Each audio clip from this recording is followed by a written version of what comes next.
Goeiemôre julle, ons gaan vandag so 'n bietjie verder. Ek gaan aan met die evangelie van Johannes. Ehm Johannes 1 vers 6 en vers 6 en 8. Johannes 1 vers 6 tot 8.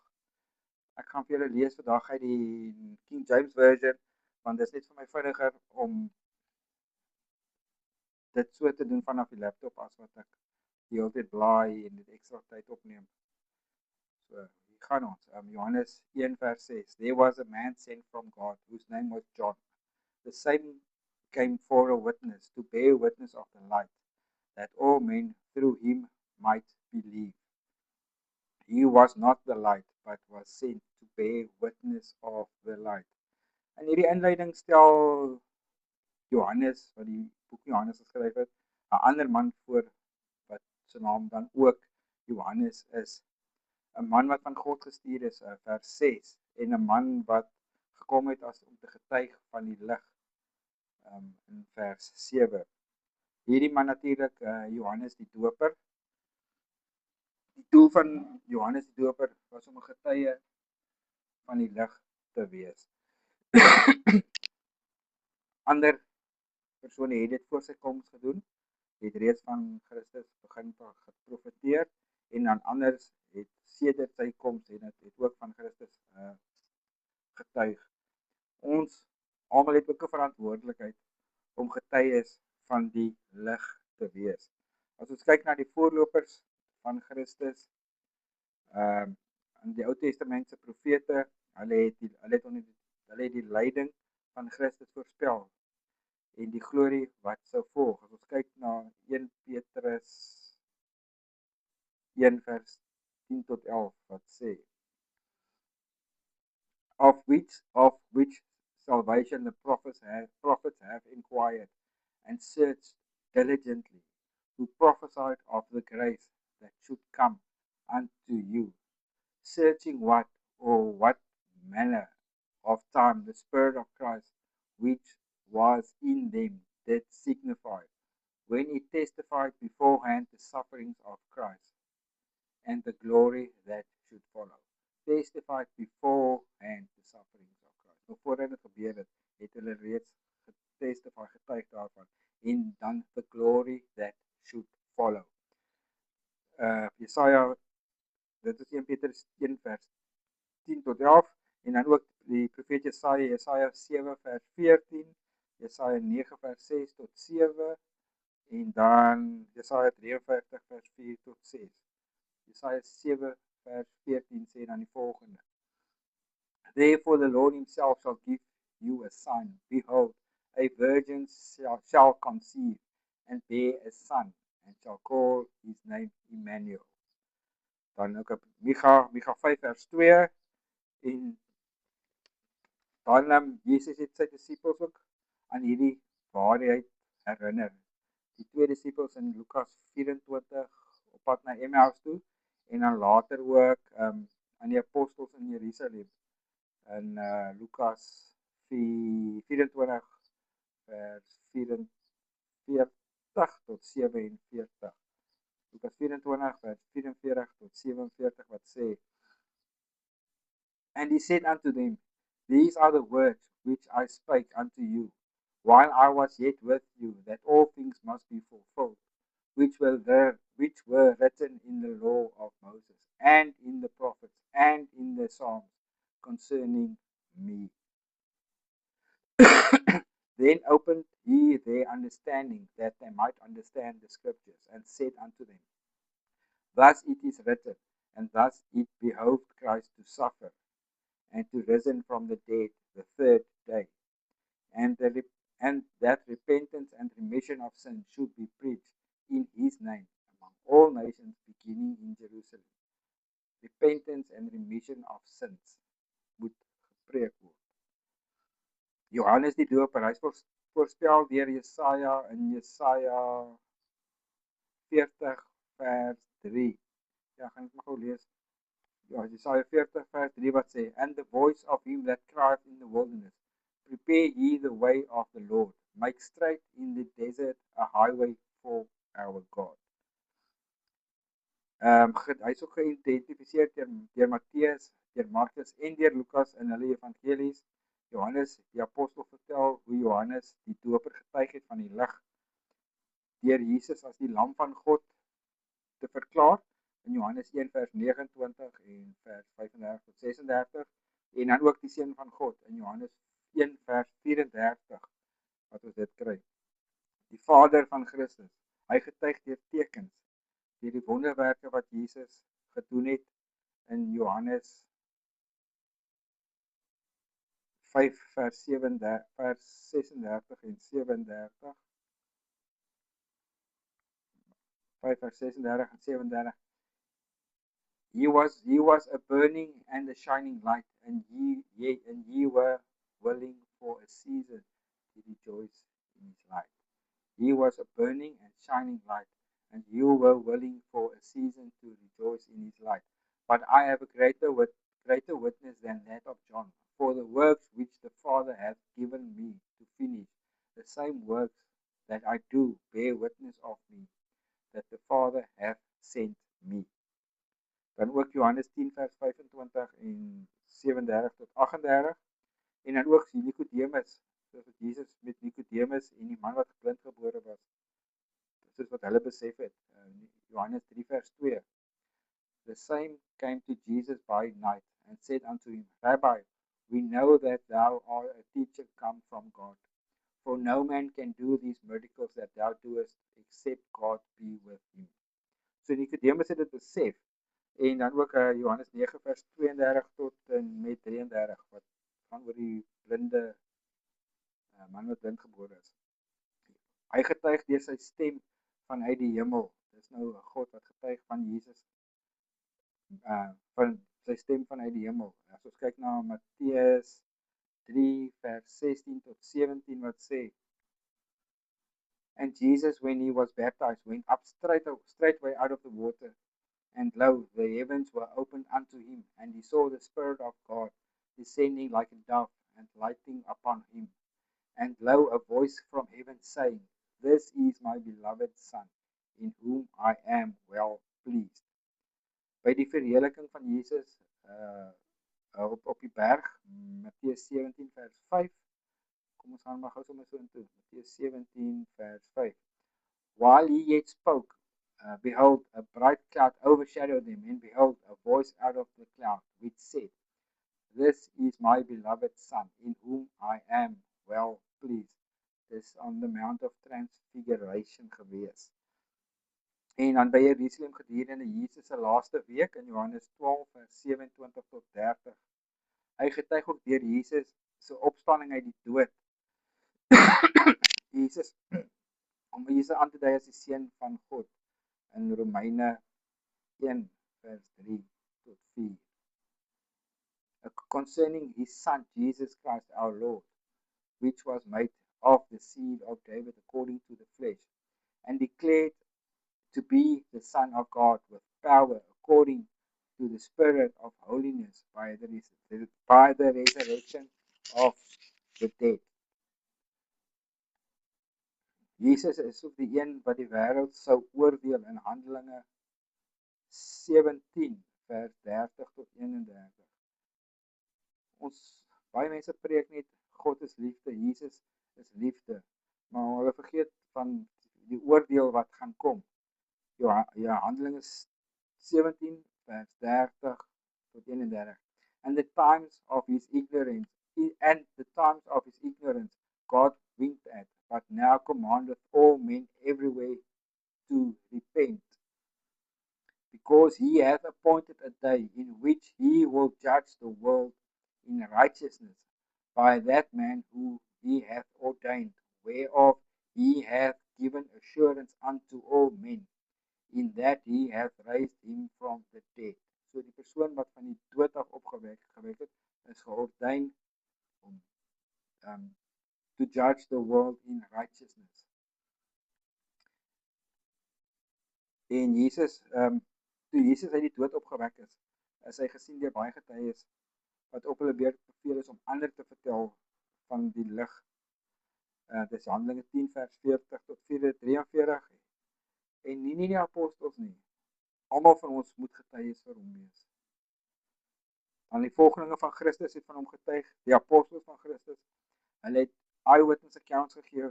Hierin is hulle baie spesiale getuienis. As ons kyk na Johannes 15 vers 27. And you also shall bear witness, because you have been with me from the beginning. En dan ook Handelinge 1 vers 8 en 13 vers 30 en 31.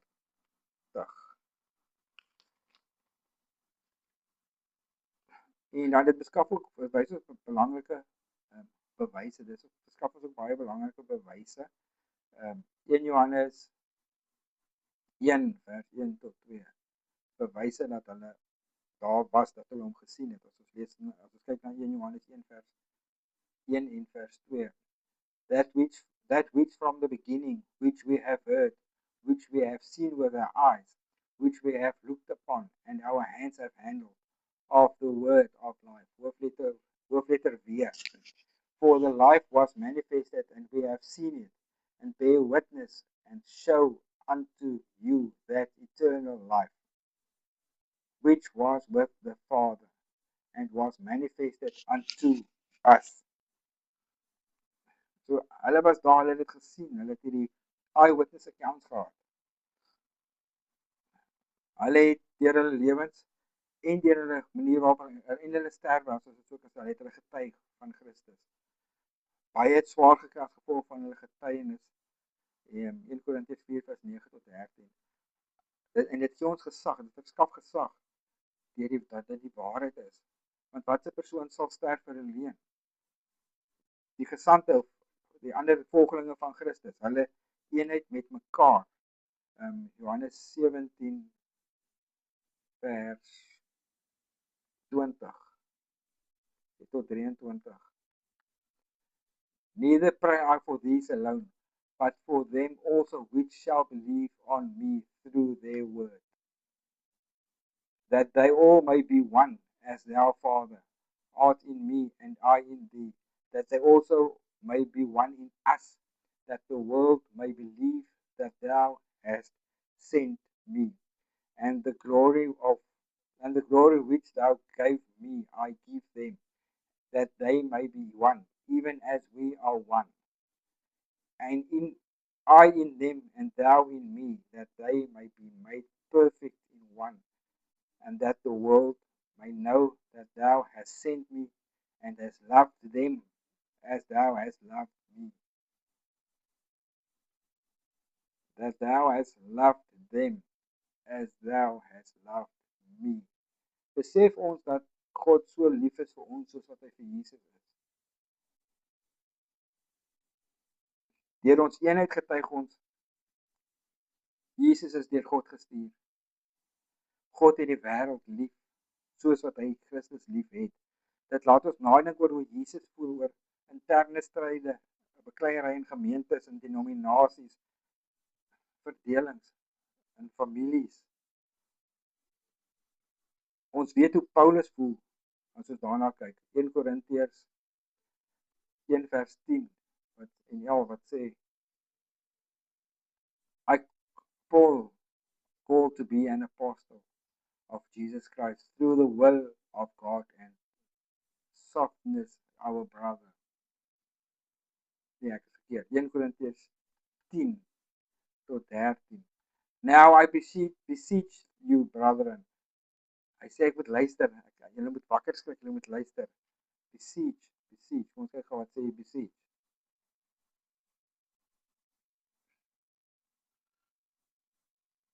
To call near, invite, invoke. Beseech, call for, comfort, desire, exhort, entreat, pray.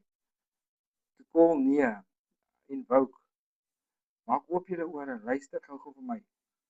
I beseech you, brethren, by the name of our Lord Jesus Christ, that ye all speak the same thing, and that there be no division among you, but that you be perfectly joined together in the same mind and in the same judgment. For it hath been declared unto me of you, my brethren, by them which are of the house of Chloe, that there are contentions among you. Now say I this, that every one of you saith, I am of Paul, I am of Apollos, I am of Cephas, I of Christ. Is Christ divided? Was Paul crucified for you? Or were you baptized in the name of Paul? En ek sien dit baie mense stry en beklei oor die geringste goed. Gaan na kerke toe, as hulle pastoor nie by die kerk is of hulle dominee is nie daar nie, dan is die kerk leeg, want hulle hang mense aan. Ons fokus het so geshift vanaf Christus na 'n mens toe. En ons dink is goed en is reg en is great.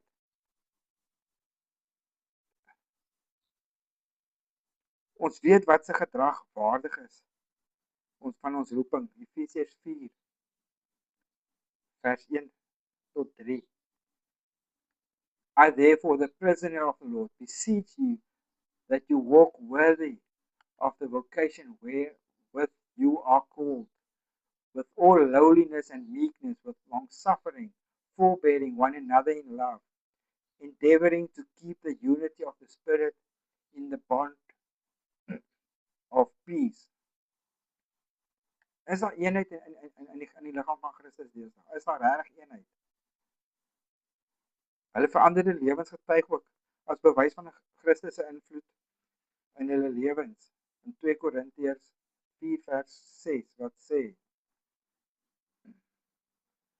For God, who commanded the light to shine out of darkness, hath shined in our hearts to give the light of the knowledge of the glory of God in the face of Jesus Christ. Wie se waarheid ons leer hoe om in geregtigheid en heiligheid te leef. Efesiërs 4 vers 17 tot 24. Sodat ons as ligte in die wêreld kan skyn terwyl ons die heerlikheid van sy lig in ons lewens weerspieël. Filippense 2 vers 12 tot 16. Wherefore, my beloved, as you have always obeyed, not as in my presence only, but now much more in my absence, work out your own salvation with fear and trembling, for it is God who worketh in you both to will and to do of his good pleasure. Do all things without murmurings and disputings, that ye may be blameless and harmless, the sons of God, without rebuke, in the midst of a crooked and perverse nation, among whom you shine as lights in the world. Net seker maak in vers 16, holding forth the word of life, that I may rejoice in the day of Christ, that I have not run in vain, neither labored in vain. That you may, verse 15, that you may be blameless and harmless, the sons of God, without rebuke, in the midst of a crooked and perverse nation. Is dit nie hoe dit lyk al buite nie? Crooked, perverse, among whom you shine as lights in the world. Ek het eendag gery en die son was agter my, dit was 'n mooi oop sonnige dag. En net so bokant my was die maan wat was 'n volmaan. En op daai oomblik kom die volgende gedagte by my op, dat soos wat die son skyn agter my, so weerkaats die maan die son. En soos wat die maan die son weerkaats, moet ons die seun weerkaats in die wêreld. En dit was net vir my so awesome die gedagte wat ek op daai dag vir my, die Here vir my gewys het. Dit laat ons nadink oor hoe nuttig ons kan wees as ons doen wat hy sê. Maar ongelukkig deur te versuim om ons verstand te vernuwe, Romeine 12 vers 1 tot 2, en deur te versuim om die nuwe mens aan te trek in Kolossense 3 vers 9. Is ons 'n minus vir die koninkryk. Ons is 'n minus vir die mense daar buite. Ons beteken vir hulle minder as niks, want ons kan vir hulle niks bied nie. Jy kan nie enigiets vir hulle iets bied nie, maar as jy getuig van die Here, saai jy die saadjie en hy sal die saadjie water gee en hy sal dit laat groei. Maar om terug te sit en niks te doen nie is useless. Hulle getuienis van die woord getuig. Ons plig as uitverkore mense van God om sy lof te verkondig, 1 Petrus 2 vers 9 tot 10. Hoe hy ons geroep het in sy wonderlike lig en hoe ons sy genade ontvang het. 1 Petrus 2, ek gaan dit verlees. 2 vers 9 tot 10 wat sê: But you are a chosen generation, a royal priesthood, a holy nation, a peculiar people, that you have shown forth the praises of him who has called you out of darkness into his marvelous light, which in time past were not a people, but are now the people of God, which had no obtained mercy, but now have obtained mercy. Of him who hath called you out of darkness into marvelous light, which in time past were not a people, but are now a people of God. Jy was nie, maar jy is nou 'n seun en 'n dogter van God. Dit behoort ons te laat besef dat indien ons nie getuig nie, hoe min ons net gesê, ek het geskryf hoe min ons werd is. Deur die evangelie nie te versprei nie, deur die woord nie te verkondig nie. Diegene in die verlede het getrou aan hierdie lig, van hierdie lig getuig. Die voorlopers, dit was die profete, het as Johannes die doper, het getuig van hom. Sy volgelinge, die apostels en die vroeë disippels, sy ander volgelinge, behalwe die 12, het getuig van hom. Wat van ons getuig? Getuig ons van die lig aan. Getuig ons van die lig. Deur ons eenheid met mekaar, deur ons veranderde lewens, deur die woord te verkondig, doen ons dit regtig? Of gaan ons Sondag na Sondag kerk toe en ons sit die banke waarom en ons staan op en ons gaan huis toe en ons doen niks? Jy kan die rede wees dat 'n persoon die ewige lewe kan beerwe deur jou woord, deur sy woord met daai persoon te deel. Jy het nie nodig om met die Bybel in jou arm rond te loop nie. Wees net sensitief vir die Heilige Gees. Doen wat hy jou vra. Be obedient. Dis nie, jy gaan nie wen nie en jy gaan nie iets verloor nie. Jy gaan net gehoorsaam wees. Jy kan nie niks vir daai persoon doen nie, behalwe om gehoorsaam te wees aan die Heilige Gees nie. Jy sê wat hy vir jou sê om vir daai persoon te sê en jy laat die res aan hom oor. You just have to be obedient. Die doel om van die lig te getuig is sodat ander kan glo. In Johannes, soos ons in die begin gelees het, Johannes 1 vers 7, wat sê, the same came to a witness, to bear witness of the light, that all men through him might believe. Dit help ons of herinner ons diegene rondom ons om in Christus te glo. Moet ons nie die Vader se pogings probeer onderdruk nie, of moet nie die Vader se pogings probeer onderdruk nie. Hy wil hê dat ons elkeen van hierdie lig moet getuig. En ek gaan afsluit met 2 versies, 2 Korintiërs, ek het hom net al gelees, 4 vers 6. For God, who commanded the light to shine out of darkness, hath shined in our hearts to give the light of knowledge of the glory of God in the face of Jesus Christ. En Efesiërs 5 vers 8 wat sê, for you were sometimes darkness, but now you are light in the Lord. Walk as children of the light. Mag julle elkeen 'n awesome dag verder hê. Be blessed.